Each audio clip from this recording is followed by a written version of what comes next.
Hello, Marco. How are you, my friend? Good, thank you. How are you? I'm doing very, very well. And thank you for being on the show today. I'm kind of pumped about this show because I love how when spirituality and science meet together. And I know a lot of people have been asking me about quantum physics and the quantum field and quantum healing in general. And I didn't have a lot of answers of it because my background, I don't have a huge background in science. I kind of understand what quantum physics is, but to be honest, I'm a bit of a moron when it comes to that. So, yeah, I'll admit that. I'm the first one to Quantum admit that. physics is difficult. It's Yeah, really difficult. it's really difficult. It's not So, it's not an exact science, so it's hard to understand. It's a yeah, difficult concept. I find it's like one part theology, one part philosophy, and one part science, all mixed into one, and which is Yes, really fascinating. exactly. So what we're talking about today is Marco does this fascinating thing called quantum biofield healing. So if people ask you, Marco, so what do you do? So what is quantum biofield healing? How would you best describe it? Quantum biofield healing is a technique to heal the human biofield in order for the body to trigger a powerful immune response and start fixing anything that needs to be fixed in the human body, in the spiritual body, the emotional body, and in the mental body. Okay. The human biofield actually is made of basically two models. One is the auric model, which the aura, most of people knows what it is, and it's like a hard drive where everything is recorded since our day one. The other model is made of subtle energy, and here starts the interesting things. Because subtle energy is an energy that can behave either as a wave or as a particle. When it behaves as a particle, it kind of responds to the physical law, kind of respond to physical energy, to time, to space. When it behaves like a wave, like in the case of energy healing, it doesn't respond neither to space nor to time. And this is also the reason why certain healing technique can be performed by distance, because the healing arrives everywhere in no time. So the idea is so it become more wave than particle. Is that the idea? Yes, exactly. Okay. They become wave. They behave like a wave rather than particles. Okay. And let's use an analogy. Electromagnetic field is one of the force that rules our dimension. Let's do this. Let's say this. Subtle energy is to electromagnetic field, and vapor water is to water. So subtle energy is more diffuse and finer, way finer. So it can get through walls in no time and cover any distance. So this is the reason why when we connect with a client, with a receiver, say in Japan, while I'm in Toronto, it happens exactly as it's happening between you and me in this moment while we're talking. Okay, that's fascinating. And that's one of the things I want to touch on, because I've had a lot of Reiki practitioners on and they talk about distant healing, but this really kind of it actually explains what the idea of distant healing is in a more scientific way. It explained very well. There are the most important thing to understand is entrainment and entanglement. There are two rules in quantum physics. Okay, let's talk about that first. Yeah, let's talk about that. Yeah. So entanglement is the rule that say that when two objects start exchanging energy, they tend to vibrate at the same frequency rate. Meaning that in this very moment, my biofield and your biofield are communicating, are exchanging information, a huge amount of information between you and me. So the same thing happened with the energy healing. When I connect with my clients, my biofield clients start raising his frequency rate in order to match my biofield frequency rate. This is the reason why every healer needs to keep his biofield in good standing, up and running. This is the role of entrainment. The role of entanglement is a little bit different because it says that there was an experiment. So if we take, if we created two coins from the same chunk of metal, one coin is in Toronto, one is in Moscow. We start flipping these coins at the same time. What are the chances that this coin shows different faces out of 1,000 trial? It's about 50%, right? Yep. And it's not. It's 70. It's more than 70. Because Wow. they're born from the same chunk of metal, so they communicate via subtle energy to each other, and they communicate in instantaneously their position. That's really interesting. So in that case, but that being said, they came from the same piece of metal. So they had the same physical properties of it. So they're both communicating on a subtle level. They're both, exactly. So that being said, so we're basically, we're acting very similar to our parents in some ways. We get a lot of that same material.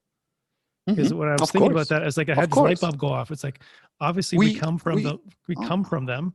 So obviously we're getting the same type of patterning information, same reactions. There is also an energy and a genetic in energy where we inherit their emotions.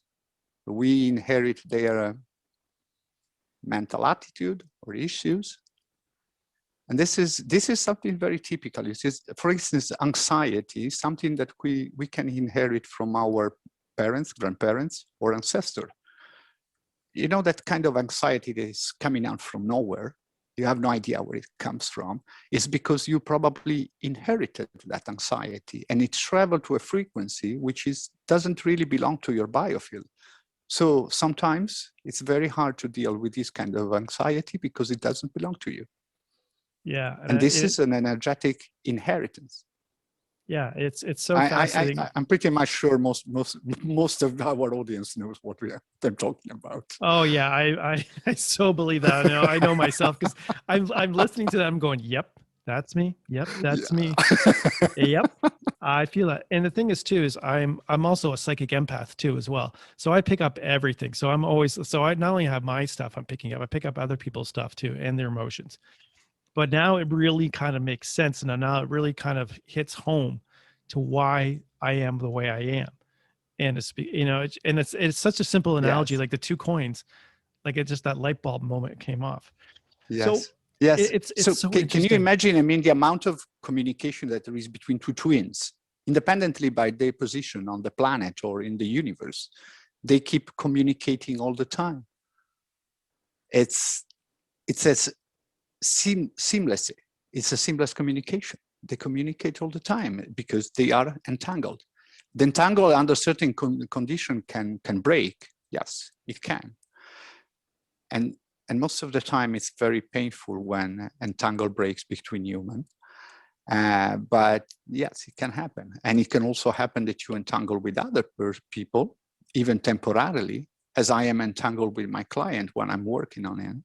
But as a matter of fact, entrainment and entanglement are two rules that are a fundamental part in energy healing. Okay. So how do you separate then? So how do you get untangled from your guests? So let's say you're working with somebody, like you were saying, somebody in Japan, you were doing some healing work in Japan. How do you separate yourself from that individual, especially if he's got some disorder?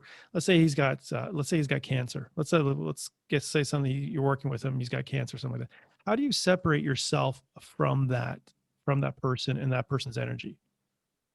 Well, you immediately distract your mind. And in order to help to distract your mind from the session you just finished, you just clear yourself up. Okay. We know how to heal ourselves. So by clearing yourself up, meaning that you disconnect because you raise your vibrational frequency to the point that the other person's vibrational frequency cannot break into your biofield. Okay, so it's basically keeping it strong, keeping your field strong. Yes, So let's talk exactly. about that. Let's talk about how you would do that, and keeping it strong, because I think a lot of people out there, um, who are healers too as well, could benefit from this information, and just people in general, to keep their biofield strong and healthy. Obviously, they got to come see you for healing, of course, to keep it clear and healthy. Well, no, there's a lot of things that they can do on their own. I mean, yeah, there's a Yeah. lot of So stuff. yeah. So just talk about a few things. Okay, let's say it's not really a meditation. It's this. What I'm suggesting is a brain hack. Okay. What most Okay. important thing is that every time you have a negative thought, you trigger a negative feeling. So the feeling is expressing magnetic energy, the thought in electric energy. So the two together combine form an electromagnetic field. If this electromagnetic field vibrates very low, correspondingly to the type of thoughts that the person had, it sits everywhere in your physical body or in your energy body and breaks some patterns where any information where information sits, and by breaking this information. So by breaking this information, the brain may not know that your liver is developing a condition, if not fixed promptly. So in order to have your biofield vibrate very high, you need to get rid of negative feeling, more than negative memory. The negative memory is in our brain. There's nothing we can do about it. We just need to change the perspective of the negative energy. We needed to just to detach and break the electromagnetic field by wiping out the magnetic part, which is our feeling, which is something that we can control. And it's very easy. This is an exercise that I do 3-4 times a day, at least. So the person has to sit on a chair, the back straight, hands on knees, and start focusing on the part of the bum that touches the chair and the part of the feet that touches the floor. So we needed to focus the brain on 2 spots, because I've noticed that most of the basic meditation has a problem, in my opinion. This is absolutely personal opinion. Tend to focus the brain on just one spot or one concept, while the brain needs at least 2 spots to fully focus on those two concepts, on those 2 spots or concepts. And this way, the brain stays in the now moment. It can go in the past, it can go in the future. It cannot process complicated information. So 2 spots, part of the bum that touches the chair, part of the feet that touches the floor. Before doing that, we rate our thoughts, we rate the negativity of our thought in a scale from 1 to 10, where 10 is I'm releasing an uncontrollable feeling of hate, of rage, of anxiety, or whatever.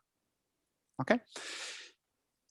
We do this meditation, brain hack. I don't like the idea of being a meditation, for 3 minutes. After 3 minutes, we pull back that thought and see where that feeling goes in the scale from 1 to 10. It usually drops down 4 or 5 steps. And this is how you manage your emotions, by disconnecting, by not allowing the electromagnetic field to form, or if it's already formed, to break it, in order for this negative feeling not to linger into your body. Yeah. So I think that's really, I think it's really important. Everybody can do it. It's really surprising how it works. Yeah. And I just don't think most people understand how powerful their thoughts and their emotions are. And I think once they understand it, but I think they have to get an awareness of where their thoughts are. And that's one thing that I love about meditation, because when you go into meditation, you really get to see where your thoughts are, what you're thinking about, because the brain and the body is just this untrained animal that's going crazy. Yes. And you can see where you are. Are you feeling angry when you're sitting there? Are you feeling anxious? That's you when your eyes are awake.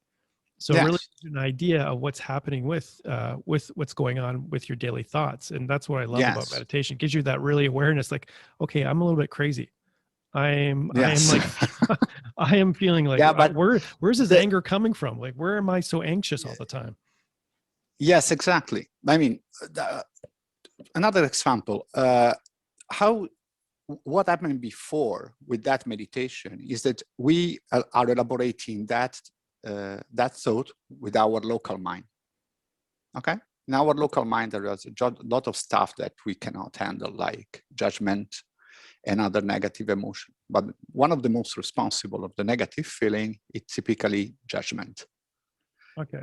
Judgment hurts nobody but ourselves. So when we do this little meditation for 3 minutes, we send this thought to our non-local mind, which is close to our consciousness, where no negative feeling and no judgment exist. And it gets back after 3 minutes in our local time, purged from all these feelings, from all these thoughts, from all this concept that triggers negative feelings. The problem with our brain is simple. We identify with our thoughts. That's the problem. Thoughts are body processes. That's it. Yeah. That's stories. But we identify with our thoughts because the brain is where our intelligence resides. So we say, I'm intelligent, and I identify and believe whatever my brain says. Nope. Better not. Yeah. Better not. It doesn't make any sense to identify so much with our thought because it's just a body process, like the digestion. We don't identify with our digestion. So there's no need to identify with our thoughts. We have another form of intelligence, which is much closer to our consciousness. We have an emotional intelligence and a spiritual intelligence. We should always train to elaborate our thought with our spiritual and emotional intelligence rather than our mental one. Yeah. Because it's different. It gives us a different perspective of everything. Yeah, I think that's so true. And I think the more we tap into that, the more we actually understand that's where we should be, getting our thoughts and feelings from. Exactly. It's just such a more happier place. Like you just feel a lot better. Oh, yeah. Like you said, it's a better perspective. It's almost like you get an overview of your life. Instead of being directly in it, you can kind of remove yourself and go above it and kind of look down on everything and realize, okay, that's the feeling that you have. That you get a big picture. It's like really you are above. You can see much more. You can see the bigger picture, and then you realize that your brain can process just little part of that picture, and this is where we trigger anxiety and judgment and all other stuff that really hurts us. Yeah. And that's that pattern we just kind of get stuck in because we just can't see the forest for the trees. We're just very, very limited. We're very myopic in that thinking. Yes. So one of the things I wanted to ask you about is actually how you got started in becoming a healer, because your background is in art. You're originally an artist, right? Or an art advertiser? No. I've tried many times to be an artist, but it was a disaster. So I decided I better start selling art. So I've been a fine art advisor for 29 years. Okay. Then I met, then a few years ago, I met my wife here in Canada, and she is an energy healer. And so I started to get curious about how she can cast this magic. But I needed a more scientific foundation for it, rather than just dive into the New Age culture. The woo-woo of it? And I started the New Age culture. Yeah. And I like to call it the woo-woo. I always like to call it the woo-woo of the, because it's like that doesn't really make sense, but yeah, I understand the need for the science aspect of it. Yeah. Yes, exactly. So I started studying theoretical physics for as much as my brain allowed to understand it, and quantum mechanics, and then I got a lot of answer actually. And then at that point, I started training. So I did practical. I gave practical session to friends, family, and a lot of meditation, tons of meditation, hours of meditation every day. And I was starting communicating to understand if I can get messages from other dimensions, which happen through meditation. It depends how deep you are into meditation, how grounded you are, how can you raise your consciousness, and that happened too. And then I had a lot of good feedbacks. So a few years ago, I quit my career as an art advisor and I started a career as a biofield healer. Wow. This is how it happened. That's, yeah. After 29 years. After I mean, 29 it's not, years, that... I haven't, yes, I want a life that fulfill me more, you know, give me more purpose. More purpose. And I found it. Wow. Yes. I always love stories like that. You know, it's so amazing how one thing will lead to another. But I mean, it's such a profound change after 29 years of working in the same field, you know, working in the art industry and being that. And then finally, like, you know, to say you kind of give it up. It's like, you know, it wasn't like you dropped yesterday, like it took your time and you developed your skills and things like that. And you realized, okay, this is that. Yes. And so many of the people I've had on the podcast who are healers have done that too. I have a lady that was on and she was in the corporate world for like 20 years or something like that too. And she said, you know what, this sucks. You know, you kind of come to this realization that, you know, working for a mindless corporation and it just kind of sucks your soul away. And, you know, granted, it's always that same thing. Like you always go to get a great job that allows you the certain things in life. You want to buy the house, you want to buy the car, you want to buy this. And then as you get a little bit older, you're realizing sometimes like it doesn't really mean anything. And Yes. there's something more that I'm missing, you know, there's something deeper that I'm missing this whole time. And we get caught in this. And I just love those stories. Yeah.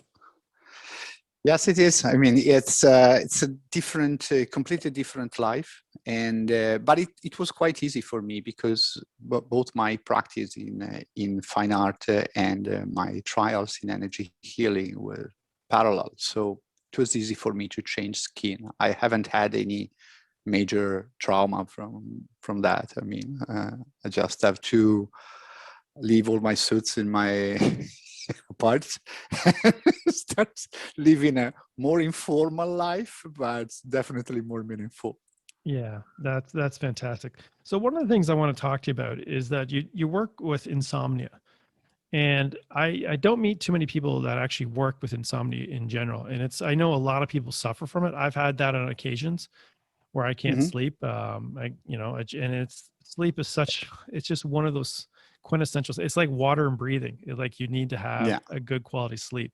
So, so what do you do as far as techniques go with your people who suffer from insomnia? How do you work with people like that? Treat those people exactly the same way I treat people that from any other stress related condition like anxiety, because insomnia is just a symptom. It's not a root cause of anything. I mean, the root cause it needs to be in your energy body. Okay. And so you cannot, it doesn't make any sense to treat a symptom. Insomnia is the symptom. You need to treat the anxiety behind it or the psychological trauma behind it. And most of the time, this psychological trauma finds a mark in the energy body. And it's when I'm talking about a mark in my opinion is just an energy pattern that broke or the drop in frequency rate, so that the information that the energy is carrying around tend to break during this drop. Okay. Yeah. So when our brain, which is governed most of our energy, most of our physical body, receive a lot of incoherent information or scrambled information, it tends to trigger the sympathetic system that takes the place of the parasympathetic system, which trigger the fight or flight mode. The fight or flight mode is a mode that most of people that experience anxiety know, because the physical body is governed by the fight or flight mode. It's a mode where most of the energy get flashed into into the muscle for the body to fight an hypothetical dangerous situation that really doesn't exist, or to flee from it. The problem with that is that all the other organs and system in the body lives with barely sufficient energy to survive, and they certainly underperform. So when our body is in fight or flight mode, we tend to be foggy, don't digest well. We tend not to sleep well because we have a lot of energy in our muscle, and still the brain is in DEFCON 1 because it starts receiving a lot of scrambled information, some of which might be related to the body being in an hostile environment. And the ultimate goal of the brain is the survival of the body. So what it does, it immediately build barriers and defenses by triggering the sympathetic system. It's not difficult to revert the situation in energy. It usually happens after 5 or 10 minutes of a session. Okay. The parasympathetic system take back control over the body, so the person feel a deep sense of relaxation, and then it will be much easier. At that point, it's much easier for me to look for the issue in the energy body that cause the fight or flight mode. Okay. So that's an interesting topic I wanted to ask you about. Okay. So when you actually look at somebody, when you're working with somebody, are you kind of using your mind's eye or your clairvoyancy now to actually see what's actually happening in the body? Do you feel it? How does that work for you? I feel it. I feel it. So you for feel me, it. the biofield is a very amniotic environment. Okay. Kind of Wombi environment, you know? I don't see, I don't hear, I just feel the glitches. And you can repair this glitching there are two techniques that I use to do it. One is by the interaction of my biofield with the biofield of my client, so that raising the vibrational frequency of all the biofield, all the drops in the energy pattern tend to readjust to a level that the information is carried coherently. The other is to funnel into the person biofield subtle energy, which is universally available. It's everywhere. Some places has more concentration of subtle energy than other. Like I remember, there is a place in Switzerland, it's called Gstad. Okay, in the 80s, the house marketing in Gstad were up to the roof, and nobody knows why. And I've been in Gstad, and I can tell you that I've been there twice for 1 week. And after 1 week, you stay there, you come back home rejuvenated, literally. Wow. It's because of the high concentration of subtle energy, and everybody has the same experience. So all the major and minor issues into your body get fixed. People with insomnia sleep, cancer regress, and a lot of other problems any problem that the body can have tend to get better. So this is the reason why in Gstad, if you want to buy a 1,000 square feet apartment today, get ready with about 4 million. That's no different than downtown Toronto. I mean, or even anywhere around the GTA area where we're living now. Oh my gosh. Yeah.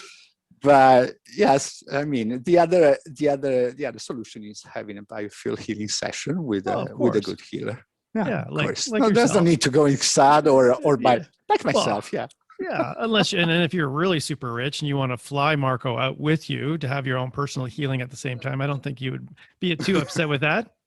No, absolutely not. That might be a new business for you. You know, you could actually travel to sacred sites. Right. You can actually do like a fine art, like art history lesson in some way there because your background in fine art, but then do it subtly through healing and then the subtle energy and be like, oh, this was the best vacation. I got healing. I learned about history. I traveled, ate some great food. See, there's a new business. I'll be thinking about it. Thank you. Yeah. Good idea. That's it. I mean, hell, I'll sign me up. Where are we going next? So I mean, speaking of kind of like sacred sites, I always love sacred sites. Are there other places that have increased subtle energy that you've been to yourself that you're aware of? No, not really. Not really. Not really. Gstad is known all over the world. I mean, everybody knows I studied because of this. I mean, in Europe, everybody knows that because of this. And but no, I don't know any other. Surely, I mean, the forest, larger chunk of forest, large chunk of green nature. Yeah, I heard. Well, a biofield plants. The reason why everybody say I feel a sense of relief when I walk in nature is because the biofield of plants, especially even domestic plants, especially the large leaf ones, has a biofield that vibrates very high, much higher than the human biofield. It's because they have to do a work of energy transmutation. So by the interaction of our biofield and the biofield of the plants, our biofield benefit a lot and tend to raise the vibrational frequency. Interesting. This is there's no need to go. I mean, there's no need to go in stud to do that, but just it's not nature. Doesn't just be in nature. Yeah. Now just I just be have in a the question. wild.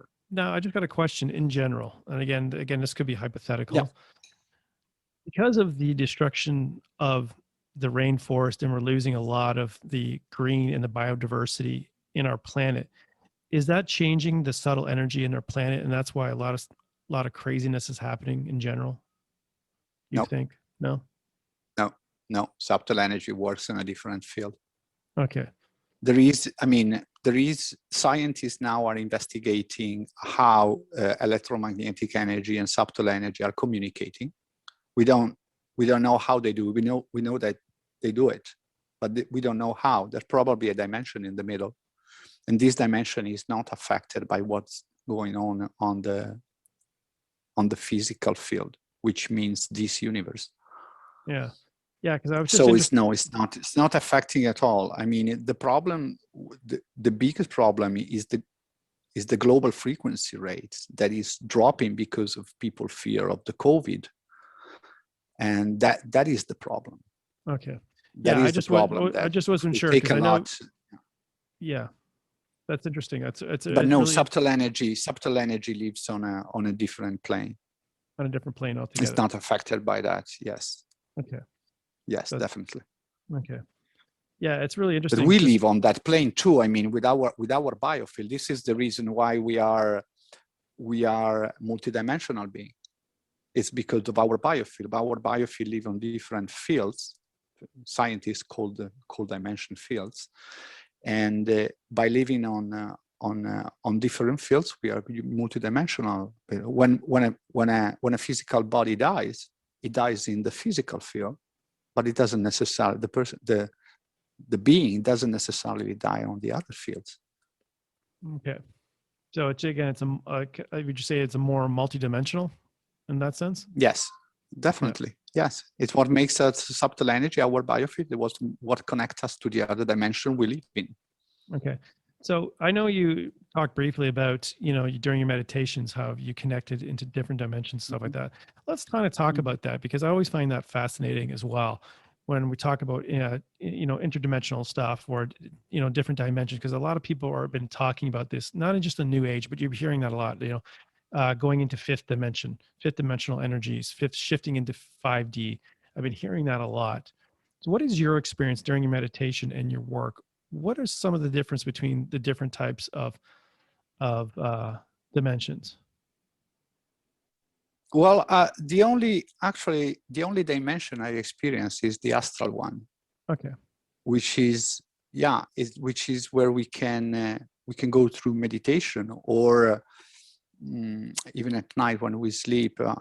My first experience with the astral world was quite kind of traumatic in many ways, because I didn't know I was having an out-of-body experience, and I become a vibration, and I was having so much. I had a deep sense of identity being that vibration, and I could see clearly all my past lives behind me, underneath me, and but I was not Marco. I was not John or the other. I was just myself, living. I mean, the spirit of all the other lives. And I was having so much fun changing my vibration in order to float in between a blue and a purple dimension. And it was paradise, because you have no emotions, you have no feeling whatsoever. There's no worriness, there's no anger, there's nothing. It's just complete peace. The problem is that in this dimension, my wife was very worried because I was really acting like a robot for more than 2 weeks. Wow. Because this out-of-body experience lasts days. I was on the other side, and I had no sense of time at all. So to me, it was just a moment. But in this dimension, it lasts weeks. So she called a colleague of her who explained, and she explained the problem. And this colleague said, you have to take your husband and put it under a very, very hot shower. That was the most dramatic experience of my life.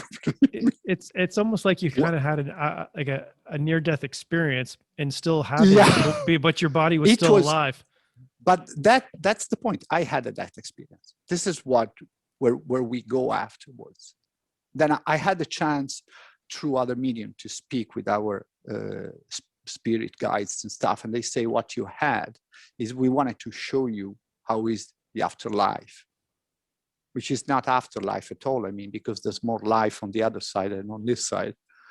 Yeah, I know, eh? But oh yeah, absolutely.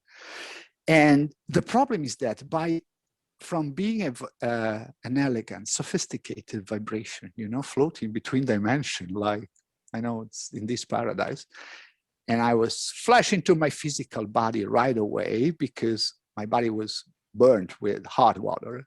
It was really a dramatic experience. And it took days for me to readjust to the physical dimension again, because everything I smelled, everything I touched, everything was gross. Me, myself, the sense of my physical body was really disgusting, I used to, I had to use eyeglasses at home because the light was really bothering me. I was hypersensitive to everything. Wow. Everything I touched was bothering me. Everything I see, everything I smell, the taste of food was horrible. And it took so many days for me to readjust to this dimension. But that was the most interesting experience that I really had on the other side. Wow. I mean, that's so profound. And the fact that you came back and you had to readjust. Mm-hmm. And I think that I've heard that stories from different people. It's so difficult to kind of get that readjustment back because it is so life-changing. Like everything's changed. I mean, to get used to a low vibrational dimension is really, really very difficult. Now I understand why babies cry when they got delivered. I mean, now I know. Now I remember why I was crying so much. But yes, that's the point. Yeah, that's the point. It's there's so much. I mean, on the other side is the concept that people have of death is so dramatically wrong. Yeah, it's we go back to where we belong, and everything is so natural, so obvious. Yeah, and it's just fantastic. It's amazing. It's just amazing. What I hear, it's the most unfamiliar feeling you'll ever have. Yes, exactly. Yeah. Yeah, because I mean, it's like your normal. You actually get back to how you actually really are, and it kind of it feels weird at first, but it's so normal because that's the way we actually are. And it's like you said, you're going to that birth canal, and you're getting, it's like, oh, I'm squeezing into this. Oh God, this physical body. Oh my gosh, yeah. And it's so fascinating how you coined that phrase, which is like being born and why babies cry, because we're just crying because we're leaving something so beautiful, and then we're forced into this physical incarnation to kind of go, okay, we're going to put you in school now. It's just like when your children go to school, or when you go to school for the first time and you got to leave your mother, and I don't want to be here. Yes, exactly. I do remember clearly. Yeah. I think a very lot of us, clearly. I think a lot of us do. It's like one of those first childhood traumas, like, oh, got to go to school Oh for the yeah. first time. Oh, wow. That's fascinating. So for people trying to study this, is there a specific course that if somebody want to learn about biofield healing, is there a specific course No, that you took? there shouldn't be any course. Really, there shouldn't. If there is, just don't do it. Because everyone, when you start walking on this path and you start developing your own spirituality, this is such a personal journey that every course that you can do tends to standardize this journey. And you just not yourself. Everything needs to start, in my opinion, with meditation, different kind of meditation, even the most simple meditation, even the one I told you before, 3 minutes, and see how it goes, and see people has to tap into themselves and start understanding what's going on after a simple 3 minutes meditation. Where is that thought? Where is that feeling? Why I don't feel it so intense anymore? How things work inside the body? Because in my practice, feeling is knowledge.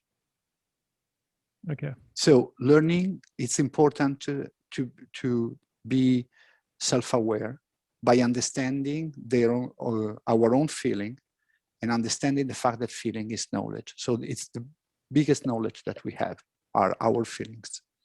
Okay. So yes, it starts with meditation because it helps this process.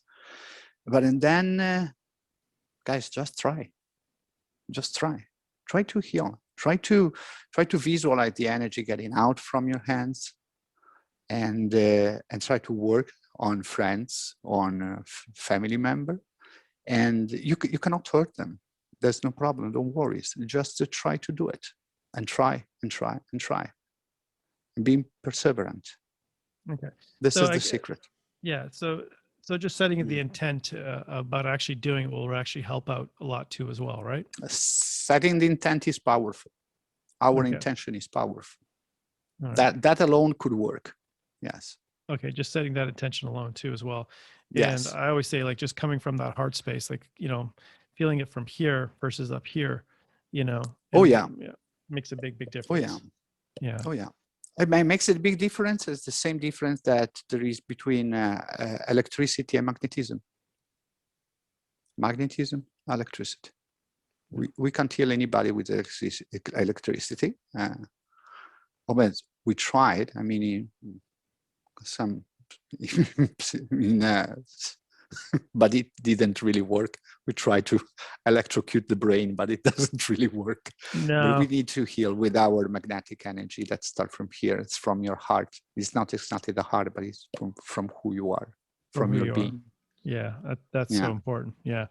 And if people are looking for you and they want to find your services and things like that, where can they find you on the Oh, at World Wide Web? biofieldmedical.com. Yes, biofieldmedical.com. Yes. Okay. So biomedical.com. And the great thing about, Biofield, yep, biofieldmedical.com. Yes. perfect. Now, again, the great thing about it, you can work with people all over the world, right?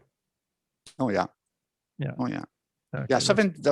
Probably 80% of my clients are from all around the world. yeah. I just cover every continent. I mean, I have clients everywhere. So yes. And there is no difference between in-person healing or distance healing. Because again, we're still working with any type of energy that are not subject to conventional law of this dimension, like time or space. So Yeah. there is no difference. Yeah. And I'm really glad you mentioned that too, because a lot of people, they Yes. kind of hesitate when it comes to distant healing and go, oh, it's not the same. Oh yeah. I know. Yeah. I know. You get that fear in there. So I really appreciate that, that being said. And that being said, my friend, we're out of time. Thank you so much for having me. That was so much fun. Yeah. Thanks a lot. Yeah, I really appreciate it. And yeah, and it has been fun. It's been very illuminating, and I really enjoy the analogies, and it really kind of made me really rethink about how I speak about healing in general. So it's really been a really great a great show. And that being said, Marco, I'm just going to close off the podcast here. So this has been the Metaphysical Mentor podcast with Michael Philpott. Thank you so much for joining me, and goodbye for now.